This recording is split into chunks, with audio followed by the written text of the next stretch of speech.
बोलो गणेश जी महाराज की जय। एक दिन गणेश जी का मेला लग रहा था, सब कोई मेले में जा रहे थे। एक छोटी सी लड़की थी, उसने अपनी माँ से जिद करने लगी, मैं तो मेले में जाऊंगी। वह बोली, माँ बोले कि बहुत भीड़ होगी, किधर तू गिर पड़ जाएगी, पर नहीं मानी। तो उसने माँ से 2 लड्डू और 1 घंटी में पानी लिया। बोली, 1 लड्डू तो गणेश जी को महाराज को खिलाकर पानी पिला देना, दूसरा लड्डू तू खाकर पानी पी लेना। लड़की मेले में चली गई। मेला खत्म होने पर सब अपने अपने घर आने लगे। लड़की वहीं बैठ गई। वह बोली, 1 लड्डू तुमको, 1 लड्डू मुझको। इस तरह सारी रात बीत गई। गणेश जी ने सोचा कि लड्डू नहीं खाऊंगा तो लड़की घर नहीं जाएगी। छोटा सा रूप बनाकर आया, लड़की से 1 लड्डू लेकर खाया, पानी पी लिया। कहा कि कुछ मांग ले। लड़की बोली, अन्न मांगू, धन मांगू, लक्ष्मी मांगू, नौखंड महल मांगू, बांदी मांगू, खूंटी हार, शेष भरतार, रुंझुन बैल, बस इतना ही मांगू। गणेश जी बोले, छोटी सी दिखती है पर सब कुछ मांग लिया, अब तेरे घर जात सब कुछ मिलेगा। घर आई तो लड़की की माँ बोली, इतनी देर कहाँ लगाई। लड़की कहने लगी, मैं गणेश जी को लड्डू खिलाकर पानी पिलाकर गणेश जी महाराज की कृपा से सब कुछ हो गया। गणेश जी महाराज जैसे उसको दिया वैसे कहते सुनते उस हमारे और हमारे परिवार को, सुनने वालों को, सबको देना। बोलो लक्ष्मी माता की जय। एक ब्राह्मण था, हर रोज पीपल में जल चढ़ाने जाता। पीपल में से एक लड़की कहती, पिताजी मैं तेरे साथ चलूंगी। ब्राह्मण सूखने लगा। ब्राह्मणी बोली, क्यों सूखते जाओ। ब्राह्मण बोला, पीपल में से एक लड़की कहती, पिताजी मैं तेरे साथ चलूंगी। बोली, कल ले आना, जहाँ 6 खाएंगे वहां 7वीं भी खा लेगी। दूसरे दिन ले आया। उस दिन आटा मांगने गया तो थैली भर भर के मिला। आटा छानने लगी। बोली, माँ मैं छानूंगी ना, पावनी बेटी धोली हो जाएगी ना, मैं तो छानूंगी। उसने छाना, परात भर गई। खाना बनाने में लगी तब मैं भी बोली, माँ मैं बनाऊंगी। माँ बोली, ना बेटा तेरी उंगली चल जाएगी। ना माँ मैं ही बनाऊंगी। रसोई में 36 प्रकार के भोजन बनाए, सबने पेट भर भर के खिलाया। दूसरे दिन और दिन भूखे रहते थे, उस दिन पेट भर के खाया।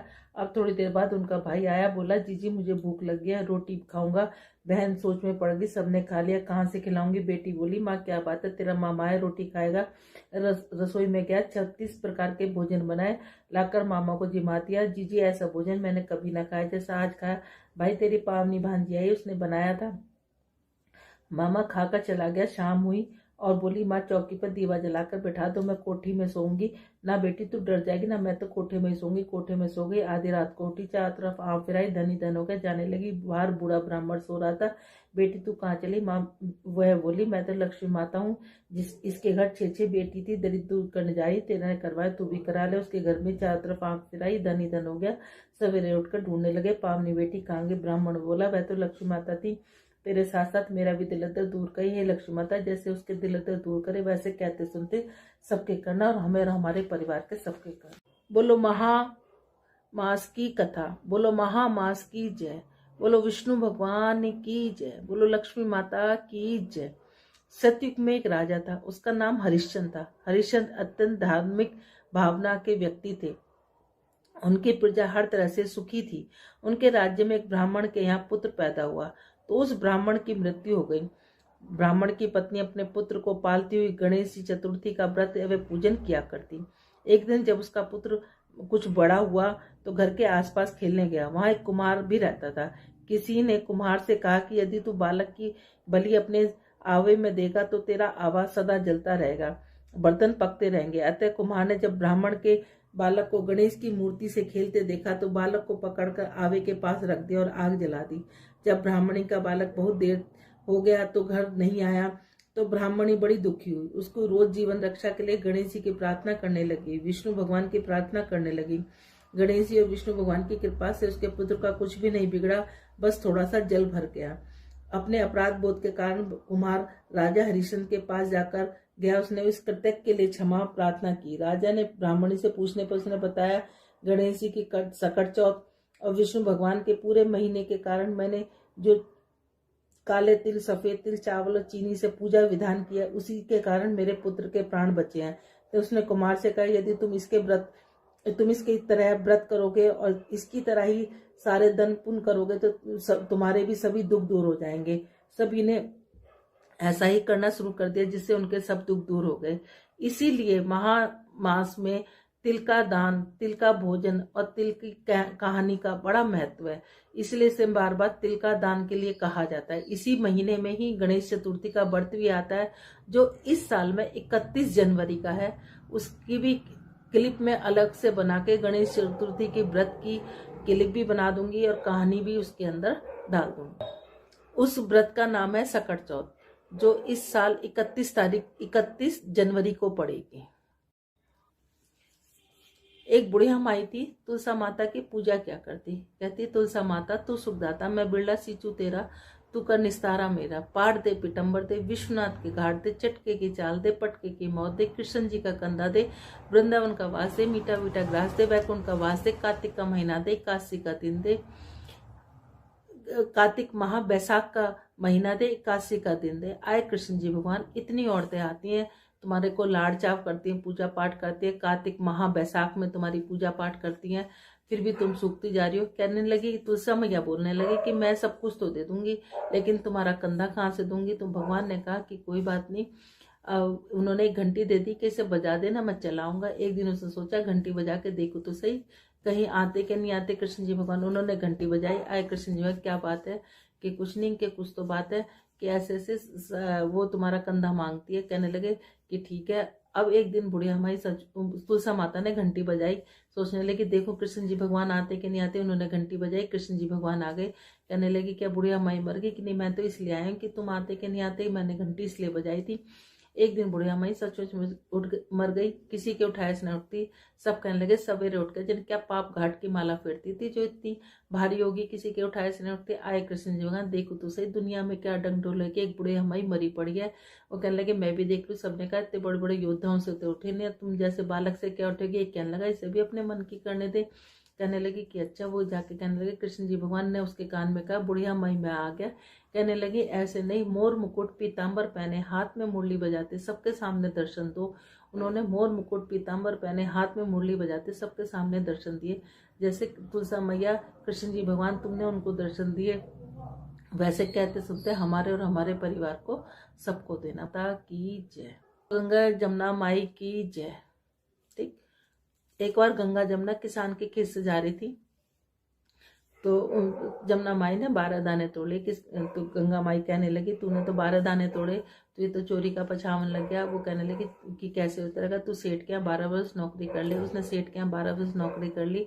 अब उसने सेठ से जाके कहा कि मैं तेरे घर 12 वर्ष नौकरी करूंगी, लेकिन बर्तन नहीं मांजूंगी, झाड़ू नहीं लगाऊंगी, दिया नहीं चासूंगी। उसने कहा बहुत काम करने वाली है, जरा जो काम दिल करे वो काम कर ले। अब गंगा जमुना माई वहां रहकर काम करने लगी। 12 वर्ष बाद आया गंगा का नहान, गंगा का मेला लगा बड़ा। तो वहां जाके सेठ सेठानी गंगा नहाने जाने लगे। तो वो कहने लगे कि तुम भी चलो, कि नहीं कि मैं नहीं जाऊंगी। कि उन्होंने कहा कि मेरा ये सोने का टका मेरी बहन गंगा को दे देना। अब किसान वहां जाके नहाए धोए और जाके उन्होंने आवाज लगाई, हे गंगा माई तेरी बहन जमुना ने सोने का टका दिया, गोरी गोरी भैया हरी हरी चूड़ियां पहने, 2 हाथ निकले। उन्होंने कहा उसका कहना 12 वर्ष पूरे हो गए। उन्होंने जाकर कहा कि ये 12 वर्ष पूरे हो गए।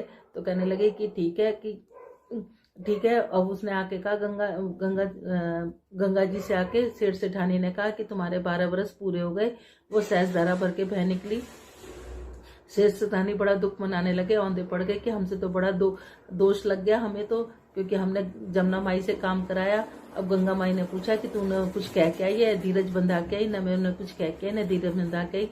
जाओ उन्हें कह के आना, धीरज बंधाना, कहना तुम्हारा कोई दोष नहीं है, 7 जन्म 7 पीढ़ी तुम्हारे घर में अन्नपूर्णा लक्ष्मी सरस्वती का वास होगा। जैसे गंगा जमुना मैया तुमने उनको दिया, वैसे कहते सुनते हमें और हमारे परिवार को सबको देना। बोलो गंगा माई की। बुधवार महाराज की जय, बुद्ध देवता की जय। बुधवार के दिन एक साहूकार का लड़का अपनी बहू लेने जा रहा था। माँ ने बहुत मना किया, लेकिन मैं नहीं माना। ससुराल में पहुंचा, मैं तो आज ही लेकर जाऊंगा। उसकी सास बोली मैं तो बुधवार को नहीं भेजूंगी। वह नहीं माना, बुधवार को विदा करा के ले आया। रास्ते में बहू को प्यास लगी, बोली मैं तो पानी पीऊंगी। वह पानी पीने चला गया। बुधवार ने उसका रूप धरकर पानी ले आया। बहू ने पानी पी लिया। बहू पास में बैठ गई, वह पानी लेकर आया। तू कौन है? मैं तेरी बहू। तो मैं बुध हूँ, मैं तेरी बहू। तो बहू बोली मेरा पति तो यही है। अब पंचायत होगी। सारी बातें सुनकर पंच बोले तुम्हारा पति कौन? बुध का हाथ पकड़ कर कहा ये मेरे पति हैं। उसका पति रोने लगा। पंच ने करवा मंगवाया, कहा कि जो मच्छर बनकर करवे के मुंह में निकल जाएगा उसका पति रहेगा। मच्छर बनकर करवे के मुंह में घुस। बुधवार बुध देवता मच्छर बनकर करवे के मुंह में घुस गए, करवा बंद कर दिया। पंच बोले तुमने बुध नहीं माना, इसलिए बुध ने ही नाटक दिखाया। उन्हें सारे नगर में ढिंडोरा पिटवा दिया। बुधवार को बहन के घर के भाई सासरे के घर जवाई ना जावे। जैसे बुध ने उसे नाटक दिखाया, वैसे किसी को ना दिखाया। बोलो बुध। हेलो राधे राधे सखियों, ये बड़ा पावन महीना शुरू होने वाला है 27 तारीख से, मंगलवार से, जिसको बैसाख महीना, जैसे कार्तिक का महीना होता है, माह का महीना होता है, ऐसे विष्णु भगवान लक्ष्मी माता का बैसाख का महीना होता है। इस महीने में भी स्नान, दान, जप, तप, जोत, बत्तियाँ, उसका बड़ा महत्व होता है। तो बैसाख की कहानियाँ होती हैं। आप मेरे चैनल पे हर रोज़ बैसाख की कहानी, महात्म और आरती सब कुछ आपको मिल जाएगा। बैसाख की एक कहानी, इसमें एक बंदरिया की कहानी का बड़ा महत्व है। कहते चाहे तुम बैसाख नहाओ चाहे ना नहाओ, लेकिन बंदरिया वाली कहानी सुबह सुनने से ही उसका बहुत आपको लाभ मिलेगा। एक राजा था, वो बैसाख नहाया करता था। उसने पूरे अपने नगर में सबको कहलवा दिया कि कोई भी मेरे नहाने से पहले गंगा जी में स्नान नहीं करेगा। लेकिन गंगा जी के किनारे पे एक पेड़ था जिस पे एक बंदरिया रहती थी। वो राजा के आने से पहले ही पानी में चली जाती और नहा के वापस अपने पेड़ पर चढ़ जाती। राजा जब आता तो उसको पानी हिलता हुआ दिखता और कहीं कहीं पर पानी के छींटे भी पड़े हुए दिखते। राजा बड़ा परेशान, उसने अपने सैनिक लगा दिए कि हर कोई जाके देखो कि कौन है। सैनिकों ने बहुत देखा, पहरा बिठा दिया, लेकिन उनको नहीं मिला। जब बैसाख का महीना ख़त्म होने वाला था तो एक दिन एक सैनिक को दिखाई दिया कि कोई एक बंदरिया आती है, पेड़ के ऊपर से उतर के आती है और नहा के फिर वापस ही पेड़ पर चढ़ जाती है। वो उस बंदरिया को पकड़ के राजा के पास ले आया। राजा के पास लाने के बाद उसने कहा कि महाराज, ये बंदरिया आपके नहाने से पहले नहा लेती है। राजा ने प्रण ले रखा था कि कोई भी स्त्री जाति होगी तो अगर वो बैसाख मेरे से पहले नहा रही होगी तो मैं उससे शादी कर लूँगा। राजा ने अपने प्रण के अनुसार उस बंदरिया से शादी कर ली। बंदरिया से शादी कर ली। बैसाख नहाने के महत्व के कारण वो बंदरिया पेट से रह गई। अब वो राजा से कहने लगी कि 9 महीने बाद जब मेरे बच्चा होगा तो मैं क्या करूँगी, क्योंकि राजा के कोई संतान नहीं थी। राजा की और 2 रानियाँ थीं, वो निसंतान थीं। तो राजा ने कहा कि मैं तुम्हारे महल से और अपने वहाँ तक, राज दरबार तक एक घंटी बंधवा देता हूँ, और जब वो घंटी तुम्हारे दर्द होने शुरू हैं, तुम्हारे बच्चा होना शुरू है, तो वो घंटी बजा देना। कहने लगी ठीक है। महल में रानियों ने देखा तो कहने लगी कि बंदरिया से पूछा कि ये घंटी कैसी है, कि ये घंटी राजा जी ने बंधवाई है कि इसलिए कि जो ना जब मेरे बच्चा होगा तो राजा जी आके मतलब आ जाएंगे। अब वो रानियों ने कहा एक बार बजा के देखो तो सही कि राजा जी आते कि नहीं आते। उन्होंने कहा ठीक है। रानी ने वो घंटी बजा दी। अब वो बजा दी तो राजा आ गए कि क्या हुआ। कहने लगी मैंने तो बजा के इसलिए देखी थी कि आप आते हो कि नहीं आते। अब जब उसके दर्द होने लगे तो उसने घंटी बजाई तो रानियों ने बीच में रोक लिया कि वो तो जानवर है, उसने ऐसी बजा दी होगी। राजा वापस चला गया। अब वो रानियों से पूछने लगी कि अब मेरे को दर्द हो रहा है, मैं क्या करूं। कहने लगी अपनी आंखों पे पट्टी बांध लो और अपना सिर ओखली में दे दो। उन्होंने ऐसे ही किया। बैसाख के नहाने के कारण उसको बड़ा सुंदर एक बालक लड़का पैदा हुआ। अब रानियों ने क्या करा कि वहाँ पर एक मांस के लोथड़े को घी उसके खून से लपेट के रख दिया और लड़के को ले जाकर अपनी दासी को कहा कि इसको जाके नदी के जल में प्रवाहित कर दो। अब राजा आया तो उसने कहा कि क्या हुआ। कहने लगी कुछ नहीं हुआ, बंदरिया ने एक मांस का लोथड़ा पैदा किया है।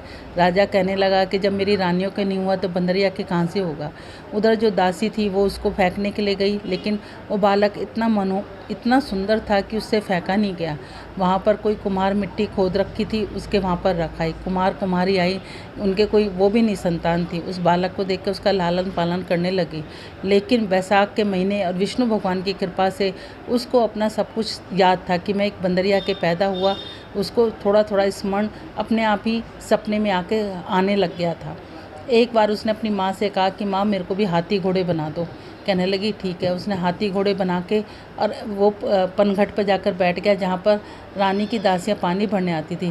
कहते थे मेरे मिट्टी के हाथी घोड़े पानी पी लो। और रानी की दासियाँ हंसने लगी, कहने लगे कहीं मिट्टी के हाथी घोड़े भी पानी पीते हैं।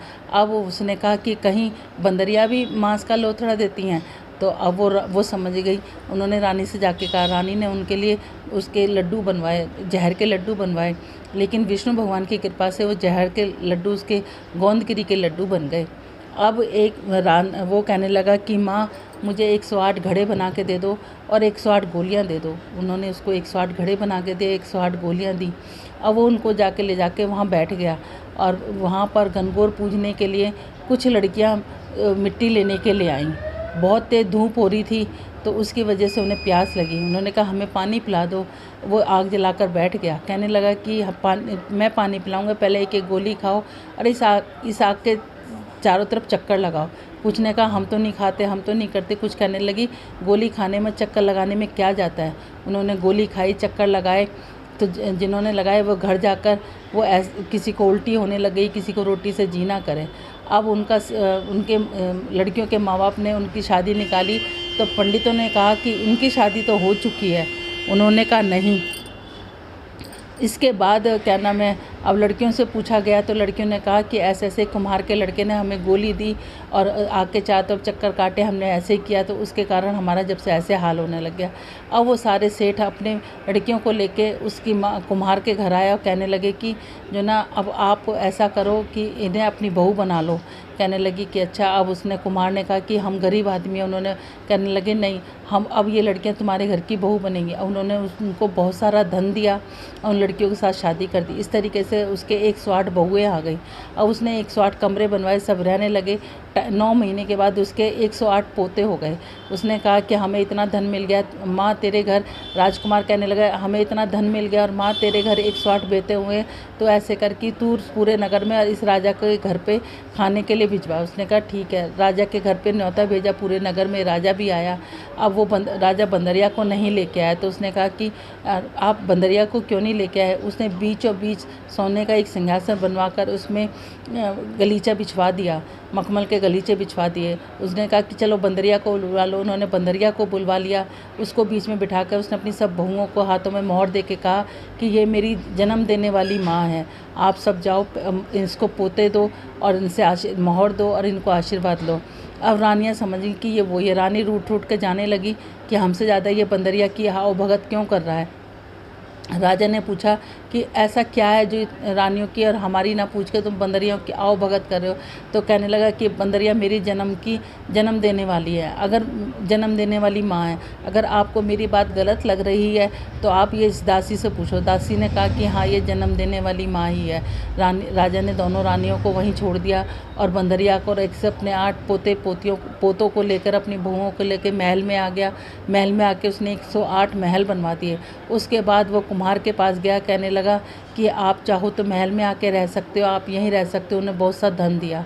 वो कहने लगे कि हम तो यहीं रहेंगे, लेकिन फिर भी वो कभी कभी महल में आके अपने बेटे से मिलने लगे। कहते हैं बैसाख के महीने में इस कहानी को नित्य नेम सुनने से सभी की मनोरथ पूर्ण हो जाती हैं। जिनके घर बेटा ना हो बेटा हो जाता है।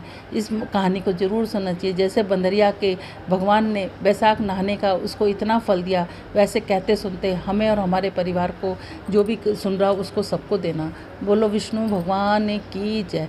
श्रीमन नारायण नारायण नारायण लक्ष्मी नारायण नारायण नारायण तुलसी नारायण नारायण नारायण श्रीमन नारायण नारायण नारायण। बैसाख के महीने में पीपल का सींचना, तुलसी का सींचना और सुबह सूर्य उदय से पहले नहाना, उसका महत्तम कहना सुनना, जोत लगाना, इसका बड़ा ही महत्व है। अगर आप लोगों को मेरा चैनल, ये आप लोगों का चैनल है, इस पे अब आपको हर रोज़ बैसाख का महत्तम, कहानियाँ, आपको सब कुछ मिलेगा। अगर आप नए हो तो सब्सक्राइब करें, पुराने हो तो बेल आइकॉन को ज़रूर दबाएं। बोलो राधे राधे। श्रीमन नारायण नारायण नारायण लक्ष्मी नारायण नारायण नारायण तुलसी नारायण नारायण नारायण श्रीमन नारायण नारायण नारायण। बोलो राधे राधे। आप सब लोग कैसे हैं? आप सब लोग अपने घर में सुरक्षित रहें, घर में रहें, घर में से ही पूजा पाठ करें और भगवान से प्रार्थना करते हैं कि आप और आपका परिवार अपने घर में सुरक्षित रहे। बोलो बैसाख महात्म की जय। 9वां अध्याय। दक्ष प्रजापति यज्ञ विघ्नंस। राजा मिथिला के राजा श्रुतिकीर्ति ने ऋषि श्रुतिदेव से उत्सुकतापूर्वक प्रश्न किया कि आपने मुझे राजा हेमंत के छिपकली योनि की कथा सुनाई, परंतु मेरी जिज्ञासा अभी तक शांत नहीं हुई। इबाकू के राजा हेमंत को 7 जन्म तक अधम जैसे कुत्ते आदि की योनि क्यों भोगनी पड़ी? श्रुतिदेव बोले, हे राजन, तुम्हारा प्रश्न उचित है। हेमंत राजा साधुओं की सेवा के विमुख था। वे दानवीर था, अत्यंत धार्मिक था, परंतु साधु व संतों की सेवा की किंचित मात्र भी चिंता नहीं करता। अत्यंत घमंडी था। बैसाख धर्म का पालन उसने जीवन पर्यंत नहीं किया। बैसाख माह में उसने जल व अन्न कभी दान नहीं किया। घमंडी चाहे देवता ही क्यों न हो, उसका भी दक्ष प्रजापति के समान दारुण दुख भोगना पड़ता है। अपने गर्व के कारण वह आज भी बकरे के सिर लिए कष्ट व दुख भोग रहा है। दक्ष प्रजापति की कथा श्रुतिकीर्ति को इस प्रकार सुनाई। दक्ष प्रजापति की पुत्री सती का विवाह महादेव जी से हुआ। एक बार दक्ष प्रजापति ने एक विशाल यज्ञ का आयोजन किया। उस यज्ञ में महादेव जी को निमंत्रित करने के लिए स्वयं दक्ष प्रजापति कैलाश पर्वत गए। उस समय कैलाशपति भगवान शंकर तपस्या में लीन थे, अतः उनको पता ही नहीं लगा कि दक्ष प्रजापति वहाँ पधारे हुए हैं। दक्ष प्रजापति को लगा भगवान शंकर ने उनका अनादर किया है। दक्ष प्रजापति आग बबूला हो गए। वह क्रोध से बोले, यह शंकर महापाखंडी है, न घर है, न ठहरने का स्थान है, कपाल की हड्डी व चर्म के वस्त्र धारण किए फिरता है। मेरे आने का घमंड के मारे आंखें बंद किए बैठा और सृष्टि को दिखाता है कि अंतर्यामी है। मेरी फूल जैसी बेटी को नारद तथा ब्रह्मा ने झूठ मूठ की प्रशंसा करके फंसा दिया। अब मैं इसके साथ विवाह कर दिया। क्रोध में दक्ष प्रजापति शंकर तथा अपनी सती पुत्री को बिना निमंत्रण दिए वापस चले आए। यज्ञ प्रारंभ हो गया। शंकर भगवान यज्ञ में नहीं गए, इसके कारण ब्रह्मा विष्णु भी यज्ञ में सम्मिलित नहीं हुए। अनेक देवता, सिद्ध, गर्दभ, चारण, यक्ष, किन्नर, राक्षस आदि सम्मिलित हुए। सती की इच्छा हुई कि पिता के विशाल यज्ञ को अवश्य देखूं। महादेव जी के मना करने पर भी उसने यज्ञ में जाने की हट नहीं छोड़ी। जब सती चलने को तैयार हो गई तो नंदी ने रास्ता रोक दिया। सती समझ गई महादेव जी की आज्ञा स्वरूप नंदी अपनी पीठ पर बैठाने के लिए कह रही है। सती के साथ भूत प्रेत आदि भी हो लिए। सती यज्ञ स्थल पर पहुंची। सभा में किसी ने भी सती का स्वागत नहीं किया। कोई भी सती से नहीं बोला। सती चुपचाप खड़ी यज्ञ को देखती रही।